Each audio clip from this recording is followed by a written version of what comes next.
welcome back. Can you believe all that we already have learned about Moses and the Israelites and what they went through? They were freed by Pharaoh. Finally, remember? God had saved his people. Again. Well, Moses and Aaron led the Israelites out of Egypt. This is one of the most amazing stories ever written. The 10 plagues happening finally convinced Pharaoh that he needed to let God's people leave Egypt. And so that's what happened. He couldn't take any more. So Moses left with the entire group of Israelites. Remember, last week we read that was over 600,000 men, plus all the women and the children and the animals. Well, in Exodus 14, we pick up with a story. God helped to guide them with a cloud going before them to show the way. Isn't that cool? They just followed the cloud. Well, then at night, there was what was called a pillar of fire so that they could see in the middle of the night and they could travel. Well, God shared part of his plan in Exodus 14:4, but I'll come back to that in just a minute because I want you to be surprised too. Well, Pharaoh starts to think about all that he's just lost. 600,000 workers just left, and they were free workers. So what was he going to do? Who was going to do all the work now? He didn't want to. So he found out where the Israelites were camped, and he decided to go after them. Can you believe this? He changed his mind again, forgetting about all that God had done to show his powers against him. He took 600 chariots of his own and brought an army with even more chariots. He was determined to get them back under his control. This army, though, made a lot of noise as they approached the Israelites in their camp. The ground was probably even shaking. In verse 10, we read that the Israelites lifted up their eyes and they saw the Egyptians charging towards them. Here's the biggest problem. Moses had told them to camp by the Red Sea. So they were trapped and scared. The Israelites were experts at this next move, just like we are. They started whining and complaining to Moses, saying it would have been better if we just stayed in slavery than to die right here. I just pointed out how ridiculous it was for Pharaoh to forget all that God had done and go against God again, but God's people were doing the same thing. Well, God had Moses and Aaron tell them about his plan and his promise, and he demonstrated his awesome powers against the Egyptians and got all the people out of there and reminded them of that, but their faith seemed to be gone already. I guess an Egyptian army coming after me would scare me too, though. In verse 13, Moses says, "Fear not, stand firm and see the salvation of the Lord, which he will work for you today. For the Egyptians who you see today, you shall never see again." Well, that was a pretty powerful announcement. Here they are without chariots, without weapons, by the sea, and watching as an Egyptian army comes to get them. This is so incredible. God is always so imaginative in the way he carries out his plan. He wasn't surprised that Pharaoh changed his mind. He knew all along that this was what was going to happen, and he had the best plan ready. In verse 16, God told Moses to take his staff and stretch his arm over the sea. Remember, that's how Moses and Aaron had performed God's signs with the plagues when God commanded them to. You may know part of this story, but it gives me chill bumps every time I read about it. The water just divided. Right then, there was a path of dry land that had been in the middle of the sea. God sent a powerful wind that separated the sea and dried off the path for the Israelites and their animals to walk on. Think about that. Can you imagine walking on this land and seeing the water to your right and to your left and sea animals floating by? That's amazing. I like to go to aquariums and I think about that when I walk by those big tanks. But in an aquarium, there's a lot of thick glass separating me from the sharks. But that's not what was there. Only God's power was holding back the water. But that's so much stronger than the glass, much stronger. So the Egyptians got to the shore of the sea and they saw this path of dry land too. So they decided just to follow them. They were trying to get them back, right? But had God invited them to this? Well, no, but not really. But he didn't know they were going to do it. And so God told Moses that his glory was going to be shown that day and that he would have victory over the Egyptians. We are told that an angel had been leading the Israelites out in front in verse 19, but the angel in the cloud moved behind them at the end of the Israelites, separating them between them and the Egyptians. And the Egyptians could see this spectacular view in the sky. That pillar of fire and the cloud that had been guiding the Israelites now was there to scare the Egyptians. Their chariot wheels in this ground started getting caught. Remember, chariots were really, really heavy. And this was the sea floor, like sand and mud, if you've ever been to the beach or the lake. It was not going to hold all of that weight and let the wheels turn. God told Moses to stretch out his hand again. He did, and the sea returned to normal. That was bad news for the Egyptians, in case you didn't catch that. They were now trapped, and the water covered them. Not one of them survived. The Israelites, however, continued walking safely on dry land, even though they were still in the middle of the sea. The sea fell back into place behind them. Do you think the Israelites believed Moses now? Yes, but only for now. They sang songs of praise and as they made it safely to the other side. Well, they camped in the wilderness again, but they couldn't find clean water to drink. And so it didn't take them long to start whining again. They found some water, but it was dirty and they couldn't drink it. Well, God told Moses to toss a log into it. That's weird, right? And immediately we're told the water became sweet. God provided for every single need that they had, even when they were whining. They were supposed to trust him every day for food, and that's exactly what he gave them, food for each day. He provided manna in the morning, which was like a bread, kind of a soggy cracker maybe. And he provided quail for them in the evening so that they could have meat.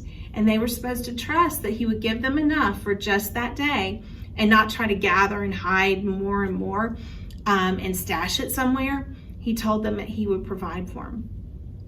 Well, some time passed and the Israelites were still camped in the wilderness. They did that for a while. They were safe, but they weren't at the promised land yet.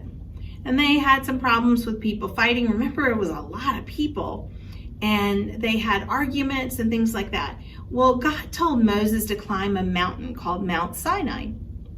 And he gave Moses a long list of instructions, but the people were supposed to pray and prepare to hear God's words for 3 days. And no one other than Moses was even allowed to touch or go near the mountain. Finally, Aaron was. But God spoke to the people on after the 3 days, and he gave them 10 laws to follow. We call them the 10 Commandments. How many do you think you can remember? Count as we go. Well, we studied them last year in Sunday school, but we should always know these. Number 1, love the Lord your God more than anything else. Number 2 sounds kind of the same. It says, don't make anything more important than God. And that does sound like number 1, but remember back then, people used to make statues to worship of anything. Remember the god of frogs we talked about last week? But it can just be something that we value more than God. And a lot of people, that's money. They want money so much that they let it get more important than God. And so that's the same thing that we're warned against in number 2. Number 3, always use God's name with love and respect when you say it. Some people kind of turn it into bad words, and that's not acceptable. Number 4, honor the Sabbath. And we don't use that word a lot in our faith, but it means resting and honoring on the 7th day, just like God rested on the 7th day of creation. Number 5, show love and respect to mom and dad. We worked on that one a lot last year, if you remember. Number 6 is very important. Never hurt anyone with words or actions. We're just not supposed to hurt others. We have to be careful that we're thinking of others. Number 7, this is when you get married, to always be faithful to your husband or your wife. Number 8, don't take what isn't yours. Number 9, always tell the truth. And number 10, be happy with what you have and what God's given you, and don't wish for other people's things. Sometimes that's hard. Well, God showed up to tell them these 10 rules with thunder and lightning and sounds of a trumpet. The mountain, it says, it was even smoking.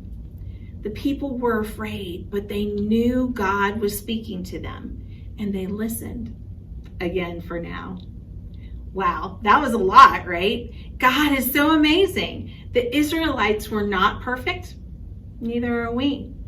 They made many mistakes, even after seeing all of God's miracles and all that he had done for them.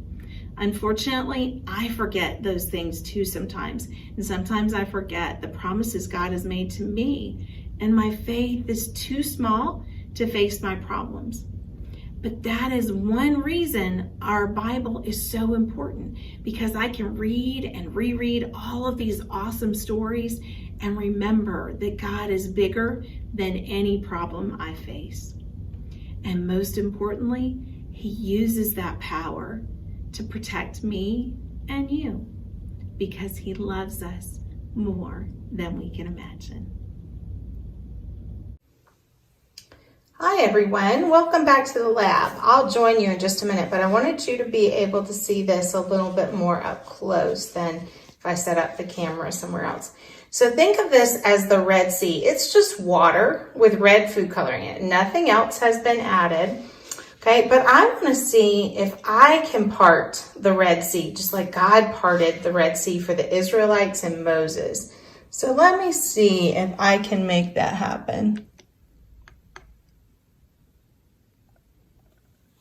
Look at that. That is super cool, isn't it? They had dry land to walk across and to get to safety on the other side. That's amazing. So the Israelites probably had to have enough faith just to step into that dry land. But look at what's happening. That's kind of like our story today too. Because what happened when the Egyptians tried to come into that path? The water closed up on them. Amazing.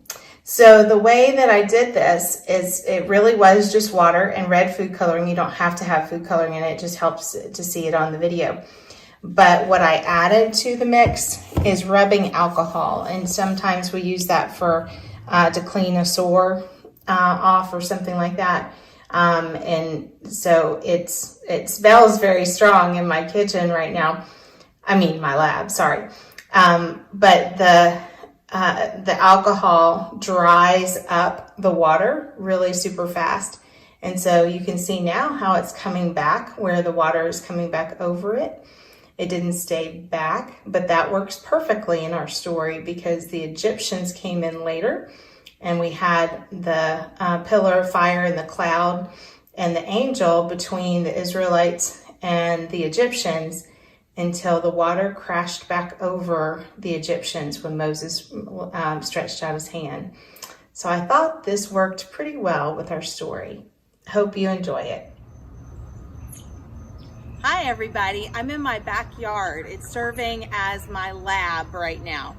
So we talked about Moses and the Israelites and a cloud that they followed. We called it a pillar of a cloud, and then we call it a pillar of fire. And so we're gonna see if we can make a pillar. It's not a fire or a cloud, but it's just a pillar. And that just means kind of a upright stick, or you see pillars that hold up buildings. in some places. So let's see what we can do here.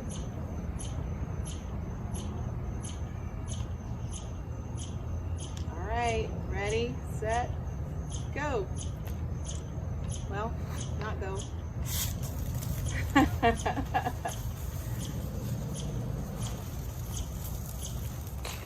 All right, take two. Experiments sometimes take more than one trial. So on my first one with the Coke, I realized that the tube that I had one of my substances in was too tight, and so it wouldn't fall in. So this time I've loosened it, and we're gonna try it again. So Diet Coke is supposed to work even better if you've seen this before. So on your mark, get set, go.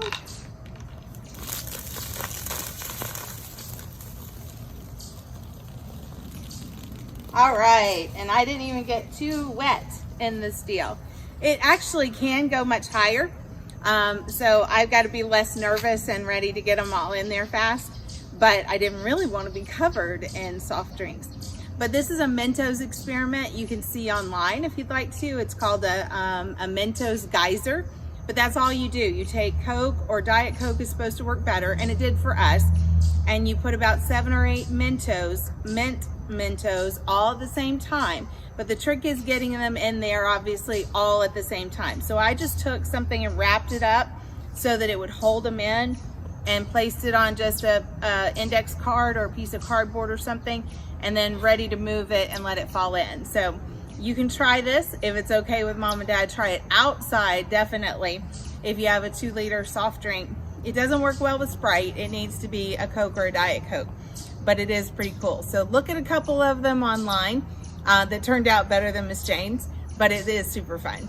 Have a great day, and remember, Jesus loves you more than you can imagine.